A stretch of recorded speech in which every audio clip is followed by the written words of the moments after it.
Se rompió el calefón y no hay más agua caliente. La grifería de la cocina o el baño no deja de perder. Se cortó la correa de una persiana. Algún tomacorrientes dejó de funcionar.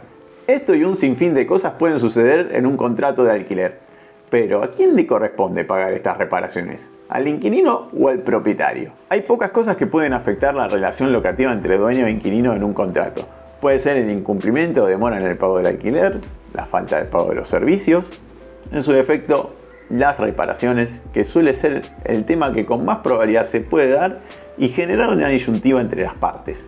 Pero primero que nada, vamos a ver qué dice la ley 27.551 al respecto. Como podemos ver, el artículo 1201 indica lo siguiente: el locador debe conservar la cosa locada en estado de servir al uso y goce convenido y efectuar a su cargo la reparación que exija el deterioro en su calidad o defecto originado por cualquier causa no imputable al locatario. En resumen, este artículo indica que todos los arreglos que requiera el inmueble alquilado recaen sobre el propietario. Y con esto llegamos al fin del video. Pero vos estás loco, te van a matar, no puedes terminar el video ahí. Bueno, tranquilo. Perdón, como le venía diciendo, lo que indica este artículo es que la mayoría de los arreglos de la unidad locada le van a corresponder al dueño. Es decir, que si el día de mañana se rompe el calefón y hace falta cambiarlo o arreglarlo, esta reparación es a cargo del propietario. Ponemos sobre la mesa el arreglo del calefón porque es uno de los más clásicos y los que en un contrato de 3 años es muy probable que ese artefacto requiera que se le haga un mantenimiento o una reparación en algún momento. Tengamos en cuenta que este tema de las reparaciones en la ley fue tratado de una manera muy abreviada, desde ya que los artefactos e instalaciones en un departamento en la mayoría de los casos vienen con un uso acumulado, con lo cual cuando entra un nuevo inquilino, las reparaciones originadas por el uso cotidiano le van a corresponder al dueño. Pero, como indica la ley, aquellas reparaciones imputables al inquilino le van a corresponder a este. Es acá donde entra el tema del mal uso de las cosas, que generalmente es muy difícil de corroborar. Un tema clásico son los cristales. Por ejemplo, se genera la rajadura de un vidrio en el balcón. Un inquilino recibe invitados, alguien le pega sin querer a un vidrio, se genera una grieta, desde ya esa reparación le va a corresponder al inquilino. Pero por ejemplo nosotros tuvimos el caso de un inquilino que le atribuyó la rajadura a fuertes ráfagas de viento. ¿Cómo corroborarlo si no le sucedió a ningún otro vecino en el edificio? Difícil, ¿no? En este caso el dueño se hizo cargo de ese arreglo, pero es hoy que por ejemplo se le solicita a un inquilino que contrate un seguro de hogar que cubra incendio y cristales. Otro ejemplo son cortocircuitos, que podrían originarse por baja o alta tensión. En esos casos esa reparación sería adjudicada al propietario. O bien se podría originar por mojarse el tomacorriente por accidente. Nuevamente, difícil de corroborar si es que no tuvieran problemas de tensión los vecinos. Un ejemplo práctico que nos sucedió al respecto fue que un inquilino conectó heladera y lavarropas a una zapatilla, con lo cual se quemó el tomacorrientes y una placa de lavarropas y el inquilino le exigía el arreglo de ambas cosas al propietario. En este caso el electricista le hizo entender al inquilino que no se podían conectar dos artefactos de este nivel de consumo a una zapatilla, con lo cual se hizo cargo del arreglo. Otro caso clásico son las pérdidas en las canillas. Generalmente cuando no deja de correr agua en una grifería se debe a que se requiere un cambio de cuerito o goma, dependiendo de donde mires esto, o un cambio de vástago, que este último es bastante más caro. Desde ya que cuando ingresa un inquilino y tiene estos inconvenientes, estas reparaciones le corresponden al propietario.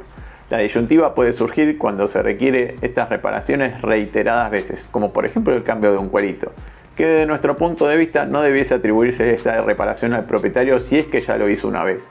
Lo podríamos asemejar a como que se quemase una lamparita. Lo mismo podríamos considerar con la correa de una persiana que se corta. En España, por ejemplo, discriminan pequeñas y grandes reparaciones, atribuyéndole al inquilino las pequeñas reparaciones con un valor tope. Algo difícil de implementar en Argentina con los altos niveles de inflación que hay. En Costa Rica, en cambio, las partes pactan por contrato a quién le corresponden las reparaciones por mantenimiento o bien discriminan las reparaciones que le van a corresponder a cada uno. Un último caso que vamos a plantear son los equipos de confort, estufa y aire acondicionado. Si por algún motivo se rompiese el aire acondicionado o dejase de enfriar, es poco probable que se deba a un mal uso por parte del inquilino, con lo cual esa reparación le corresponde al propietario. Ahora bien, si el equipo dejase de enfriar por falta de gas, esa recarga se tiene que hacer cargo el dueño, en especial si el equipo tuvo un uso anterior al inquilino que ingresó. Ahora, lo que indicaría esta ley es que las recargas sucesivas también le corresponderían al propietario.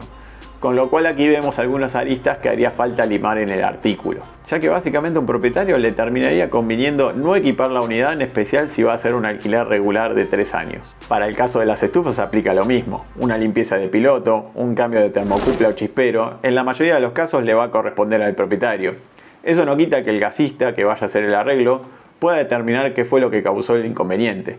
Por ejemplo, tuvimos la situación de un gasista que tuvo que hacer la limpieza de un piloto y encontró que estaba lleno de cera, y eso se debió a que el inquilino prendía el calefón con una vela y no con un fósforo, con lo cual esa reparación en ese caso se le atribuyó al inquilino.